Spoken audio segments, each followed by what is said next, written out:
This is Chris Lee of Southeastern 14, presented by Bearded Iris, recapping SEC baseball for the second weekend of conference play. Look, I didn't get to watch everybody. I did watch some of several series and a little bit more than I did get to last weekend, but didn't see everybody. However, done my homework, tried to bring you the best of the recap of what we saw this weekend. So let's get to it. Okay, we've got unbeatens left. We've got two of them. That's Vanderbilt and South Carolina. We got two teams at 5-1 in the East, right behind at Florida and Kentucky. Some of this is the product of the schedule. You've also got a couple of elite teams of LSU and Arkansas. Those teams played each other this weekend. Then you got two teams that are starting to get buried, honestly. Ole Miss and Mississippi State are both 0-6. And by the way, prayers to the state of Mississippi after an awful weekend with the tornadoes. We don't want that to go unnoticed. You got some teams maybe figuring it out. I'm talking to you, Tennessee. And then you've got the rest. Missouri, don't know what to think of the Tigers after this weekend, although didn't play poorly in Columbia. Texas A&M gets swept, is in a little bit of a bad spot. And you have Georgia and Auburn that played a weird series in Auburn this weekend. But I'll start with the headliner. That is LSU getting a 2-1 series win over Arkansas this weekend. That one was in Baton Rouge. Now, that started well for Arkansas. Hunter Holland was good. LSU's Christian Little blew I don't know if it was a save chance or certainly a late inning tie game. It might have been the better way to put it. But in any case, Christian Little sort of imploded. Arkansas took advantage, and Arkansas takes game one. But LSU storms back to win games 2, 12-2, and 14-5. That snapped a 15-game winning streak for Arkansas. Things that stood out this series, LSU's pitching. Ty Floyd had a start in which he gave up 1 run in 6 1/3 innings. The bullpen was mostly good other than Little this weekend. Garrett Edwards was really good in one of those games. Thatcher Hurd's start didn't go well in game 3, but the bullpen picked him up again. The offense, I don't know what you say about LSU's offense that hasn't been said, but Dylan Crews, I think, is on a 4-game home run streak. He's hitting .531 with the 1646 OPS. Tommy White had a couple of homers. Gavin Dugas had one. LSU just keeps rolling. 4-2, not the best record in the league, but I still think the Tigers are the best team in the league.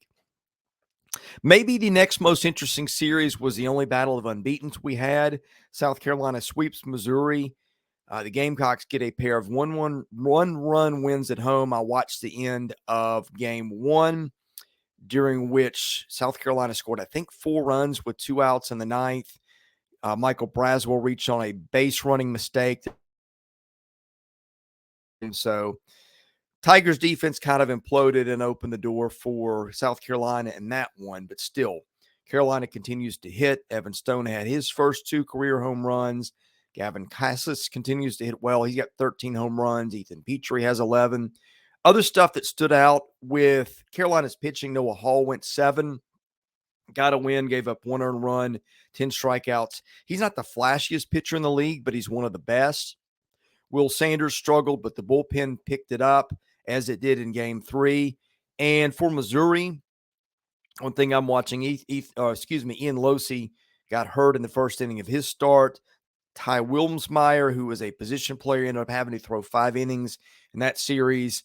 And then Luke Mann, Missouri's Luke Mann, had 3 home runs and a Friday loss, but didn't matter as South Carolina again scored 4 runs with 2 out in the 9th. Florida swept Ole Miss and Oxford. What stood out there, Florida's pitching was shaky this weekend, but Ole Miss's was a little bit shakier. Jack Caglianone walked 8 in 3 2/3 innings, but the Gators won that game anyway.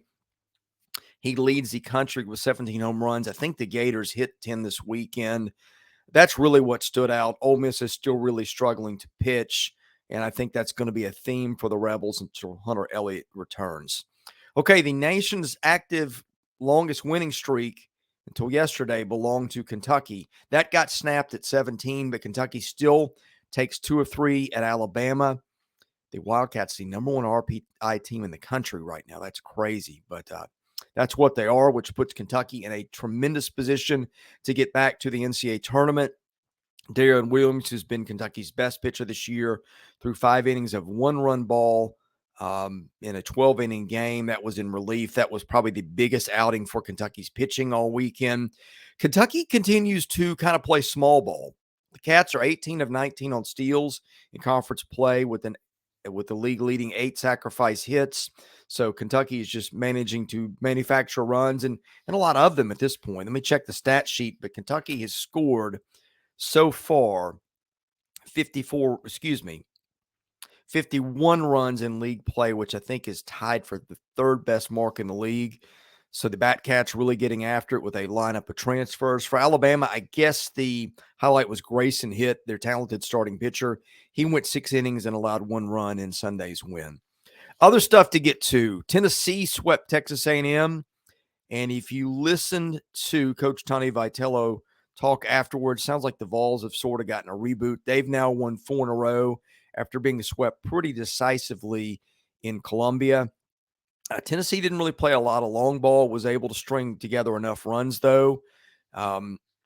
Things that stood out, Chase Dolander and Seth Halverson were really good on Friday. They combined to allow 3 runs. Tennessee's bullpen was pretty good the rest of the weekend. Zane Denton, Tennessee's 3rd baseman, really got going. He drove in 5 on Sunday, walked 5 times this weekend. He's a talented 3rd baseman. Didn't go well for him at Bama a year ago, but maybe Zane Denton, who's a talented player, has started to really get it going with this weekend.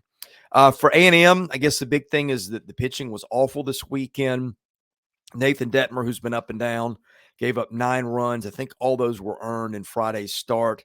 A&M really behind the 8 ball right now at 1-5. 2 series left. Vanderbilt went to Starkville and just obliterated Mississippi State. Scored 55 runs, gave up 15. Vanderbilt hit more home runs than I can count. Parker Nolan drove in 11 on Friday with 2 grand slams. RJ Schreck hit a couple of home runs in that one. Vanderbilt's offense was really struggling coming into SEC play, but has really figured out in 2 weekends so far. Mississippi State has lost 17 conference games in a row. The pitching has been bad, whether it's the starters or the bullpen. State went with its best arm on Sunday to start out of the bullpen. That didn't even go well. So Vanderbilt is just hitting the daylights out of the ball. It has scored 82 runs in 2 weekends. Nobody else in the league has scored more than 56. That was not on my radar things to expect 2 weekends in conference play, but Vanderbilt is really hitting and pitching it well right now. Now, some of that is probably a product of the schedule. State and Ole Miss right now are certainly bottom tier SEC teams, but it's never easy in the SEC, so hats off to the Commodores for that. Finally, in the series that started the earliest, Auburn beats Georgia 2-1. That despite Georgia getting 24 runs and a 24-7 win on Saturday. It's at a school record with 16 runs in, I think, the 8th inning. Most of those were singles, walks, hit batsmen, those kind of things. And I think there was a big Tate home run late in that one. In spite of that, Georgia lost the series. Justin Kirby had a big 3-run home run for Auburn in Friday's win. And then, I guess that was in Saturday's win.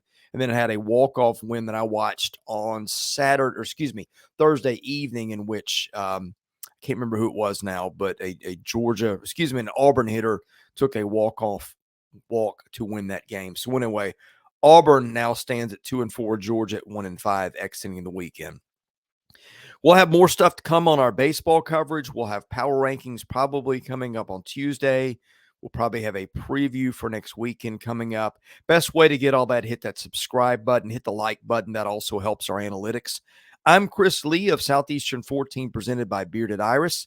Thanks for watching. We'll see you again soon.